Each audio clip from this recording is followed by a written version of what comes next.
KC Unnikrishnan പറഞ്ഞത്.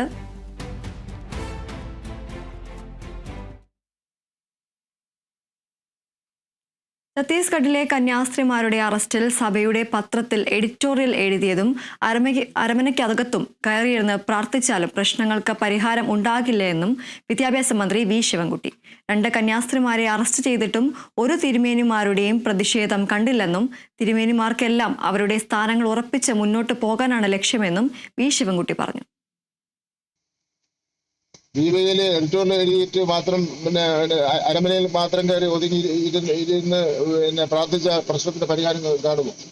ഈ 2 കന്യാസ്ത്രീമാരെ ഘോഷയാത്രയോടുകൂടി arrest ചെയ്തുകൊണ്ട് പോയത് ഒരു തിരുമേനിമാരുടെയും പ്രതിഷേധം കണ്ടില്ലല്ലോ. അപ്പൊ അവർക്കെല്ലാം അവരുടെ സ്ഥാനങ്ങൾ ഉറപ്പിച്ച് മുന്നോട്ട് കൊണ്ടുപോവുക. ബാക്കി പാവപ്പെട്ട ക്രിസ്ത്യാനികളും ഒക്കെ തന്നെ അനുഭവിക്കട്ടെ എന്നുള്ള നിലയിലായിരിക്കും അവർ എടുത്തിട്ടുള്ളത്. Capital punishment വിവാദത്തോട്